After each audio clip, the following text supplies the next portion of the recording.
ধর্ম যার যার, উৎসব কিন্তু সবার। কি তাই তো বন্ধুরা? তো ভাবলাম এখন তো রমজান মাস চলছে, তাই এই রমজান মাসে আমাদের মুসলিম ভাই বোনেরা অনেক সুন্দর সুন্দর রান্না করে থাকে এবং অনেক সুন্দর সুন্দর মিষ্টি খাবারও খেয়ে থাকে। তো ওনাদের কথায় মাথায় রেখে আজ আমি একটা স্পেশাল আইটেম তোমাদের সঙ্গে শেয়ার করছি। তো শুধু ওনারা বলে না, যে কেউ বাড়িতে এই রান্নাটা করতে পারো বা এই মিষ্টি রেসিপিটা তৈরি করতে পারো। তো আজ আমি গাজরের একটা নতুন ধরনের হালুয়া করে তোমাদেরকে দেখাচ্ছি। গ্রেটারের মধ্যে গাজরগুলোকে ভালো করে গ্রেট করে নেওয়ার পর কড়াইয়ের মধ্যে একটু বেশি করে ঘি, তার উপরে একটা জায়ফলকে এভাবে করে গ্রেট করে নিয়ে ভালো করে ভেজে নিলাম। খুব সুন্দর একটা মিষ্টি সুগন্ধ বেরোয়। এখানে আমি এলাচের টুকরো দিইনি, এখানে শুধুমাত্র একটা জায়ফলকে গ্রেট করে নিয়েছি। এবার আমি গাজর কুচিগুলোকে এভাবে দিয়ে দিলাম। এবার আমি গাজরটাকে ভালো করে ঘিয়ের সঙ্গে আর এই জায়ফলের সঙ্গে ভালো করে ভেজে নেব। একটু সময় ধরে এই গাজরটাকে সুন্দরভাবে ভেজে নিতে হবে, যাতে করে গাজরের মধ্যে এক্সট্রা জলটা মরে যায়। একটু বেশিক্ষণ ধরে কিন্তু এক পায়ে দাঁড়িয়ে এই কাজটাকে করে নিতে হবে। যখন দেখবে এটা ভালো করে খটখটে হয়ে গেছে, তখন এখানে আমি এক মুঠো করে গোবিন্দভোগ চাল বা আতপ চাল দিয়ে দেবো। এখানে আমি আতপ চালই দিয়েছি বন্ধুরা। আর হ্যাঁ বন্ধুরা, এই চালটাকে কিন্তু ধুয়ে দিলে হবে না। অতএব এই চালটাকে তোমরা আগে ধুয়ে রোদের মধ্যে খটখটে করে শুকিয়ে রেখে দেবে। এবার আমি এই চালটাকে দিয়ে দেখো ভালো করে আবারও ভেজে নিচ্ছি। চালগুলো যখন দেখবে একটু সাদাটে সাদাটে হয়ে এসেছে, তখন এখানে আমি দিয়ে দেবো হচ্ছে গরুর দুধ। তো এই গরুর দুধটা কিন্তু আগে থেকে আমি ফুটিয়ে রেখেছিলাম। দেখো এই সরযুক্ত গরুর দুধটা এবার আমি দিয়ে দেবো।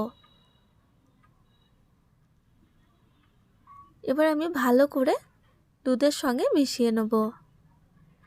এই দুধটা তো অনেকটাই পাতলা হয় বন্ধুরা, তাই এটাকে একটু ঘন করার জন্য এখানে আমি আমুল দুধের পাউডার দিয়ে দেবো। একটু বেশি করে দিয়ে দেবে পাউডারটা। তারপরে পাউডারটাকে এভাবে করে মিশিয়ে নেব। দুটো তেজপাতা দিয়ে এভাবে আমি ঢাকা দিয়ে রেখে দেবো 5 থেকে 6 মিনিটের জন্য, একদম লো ফ্লেমে।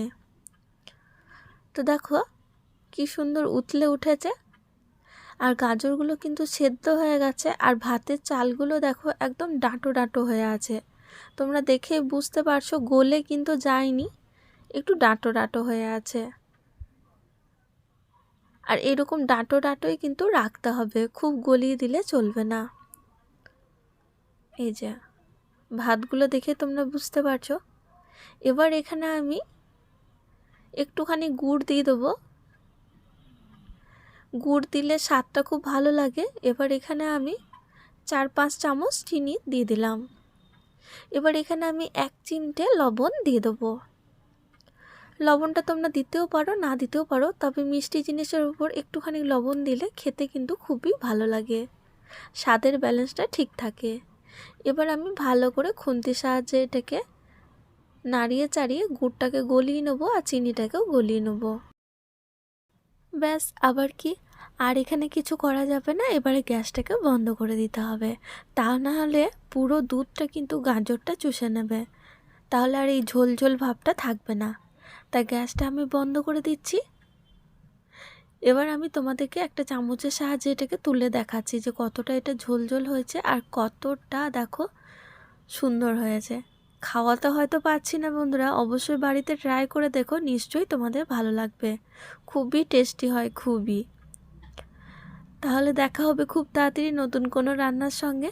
আজকের রেসিপিটা তোমাদের কেমন লাগলো অবশ্যই কমেন্টে জানিও। ভালো লাগলে লাইক শেয়ার কমেন্ট করতে কিন্তু একদম ভুলো না। আর যেতে যেতে একটা কথাই বলবো, চ্যানেলটা প্লিজ আমার সাবস্ক্রাইব করে নিও। আর মুসলিম ভাই বোনেদেরকে বলছি, বাড়িতে একবারই গাজরের হালুয়াটা করে সন্ধ্যাবেলায় খেয়ে দেখো, আশা করছি নিশ্চয়ই তোমাদেরও ভালো লাগবে।